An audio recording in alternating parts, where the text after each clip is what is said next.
I looked at your lists again while I was changing, and they were obviously not sober when they signed these things. No one was sober. Oh, when I walked by the hub earlier, I heard in Deb's voice, distinct voice, men's club, and I stopped, opened the door. Which is the foundation to QLA. Yeah, men's club that he was going to go to and I said, "Is this a titty bar, men's club?" And he said, "No, a cigar." What'd you say? It's a cigar lounge followed by a titty bar. Followed by a titty bar. That's a sophisticated titty. But we stopped at the cigar lounge. Well, they've got him in Edinburgh, I'm told. I'm told. Yeah, that's it. That's me, but I'm being loyal to your group.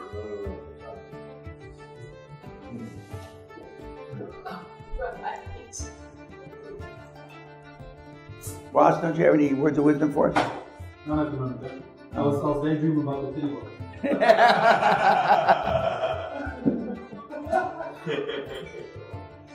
I took a class, I needed 4 units of A, and so I took this class many years ago, the Psychological and Anthropological Foundations of Education.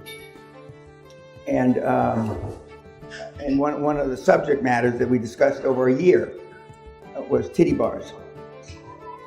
And this is just at the beginning. This was 1970. This was just at the beginning, at least in Southern California, where they had bottomless bars.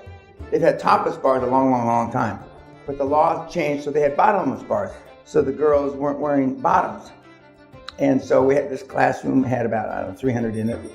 And so it was taught by 2 PhDs. And they took a vote. Do you want an A or a B or just a complete? So I'm sitting there, I wasn't paying attention, kind of half asleep, because I had a hangover from the night before.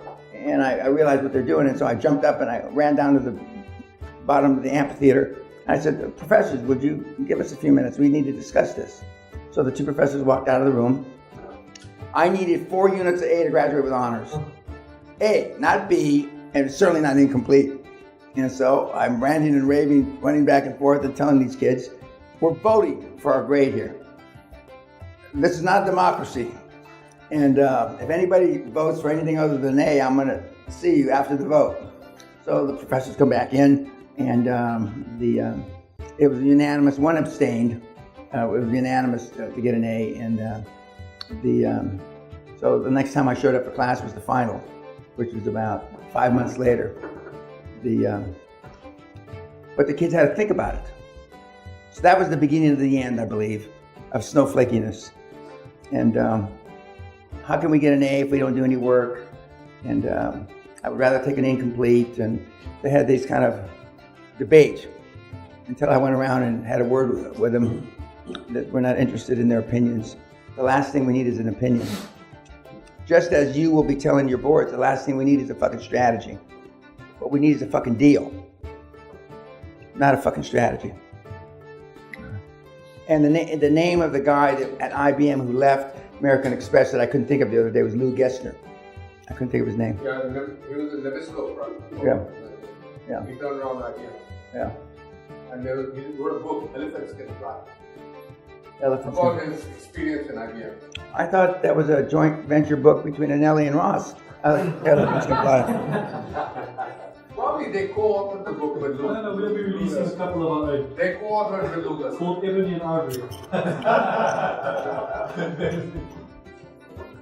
As you well know, this is our 4th hardcore graduation. We tried it once in October, didn't work out, so they will be forevermore during the holiday season. And we normally try to keep it at around 20. We had a couple of dropouts, and so there's 18 graduates. And it's not often that we're blessed with a Hall of Famer. And this group was blessed with Marcus, who you spent the last several days with, telling his side of the story. But not normally do we have the Hall of Famers come. We've also blessed with this group with James Goins from Bumfuck, Tennessee.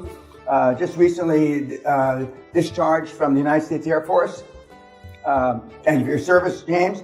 And now a student at Penn, University of Penn, where President Trump and amongst many other luminaries.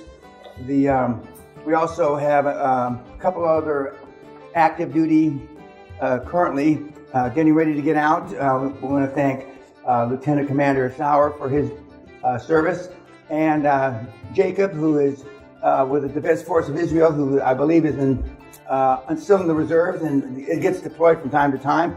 And he wasn't going to be here because you were going to be fighting somebody someplace, and then all of a sudden it changed, right? My guy is right now on the border with Egypt. Okay. He released me for 2 hours. Okay. But anyway, and thank him for his service. And obviously everybody else that has served. It's not likely you're going to serve again now to go into the military. But so this was an unusual group in that we had a Hall of Famer, who I've known 8 years, who they didn't even recognize your picture in the Hall of Fame because you don't look that way anymore. And Deb, who's normally a diplomat, she said, "Is this your pay price to action that that you've aged?" Or you said it nicer than that, but that was the main point.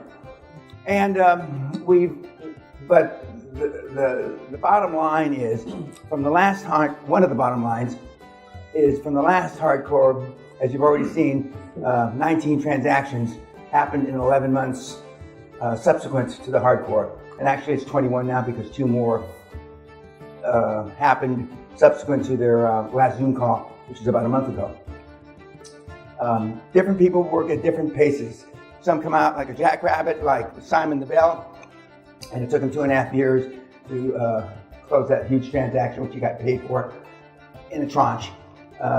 Some get deals done in a matter of months, and some guys and gals get done longer. The point is that most people that have come out of the hardcore use it as a launching pad. And I have the signed document, to the extent that it's a document, of your commitments as to what you're going to do going forward.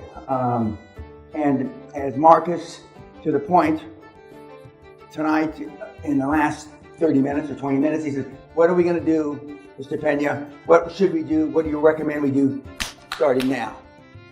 Now, Marcus, who's already on the Hall of Fame, asked me. You could have asked me, but there's a reason why he's on the Hall of Fame, looking older now than the picture. But when I don't have my glasses on, you look just as young. I have to put although I can see more of your forehead now, but I mean, I'd have to put my glasses on to see any difference. But we had a lot of very successful people come through the program.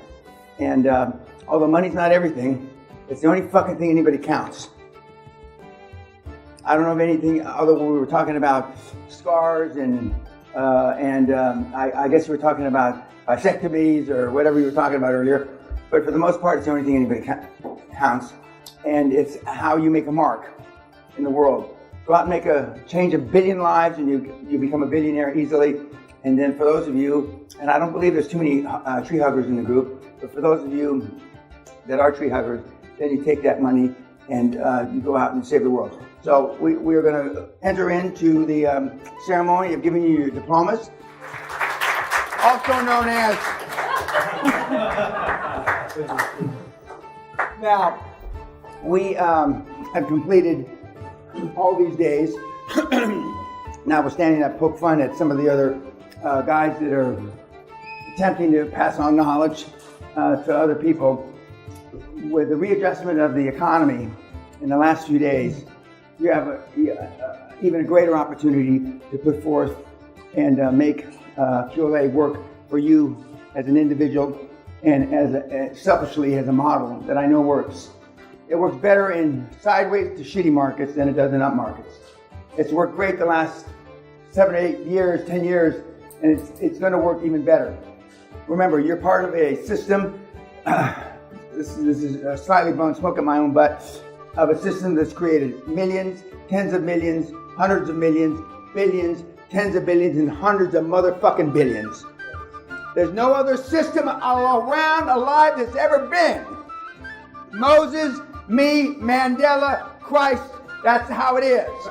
Okay? So now go out and rip their fucking heads off and shit down their fucking necks and make money, money, money, money.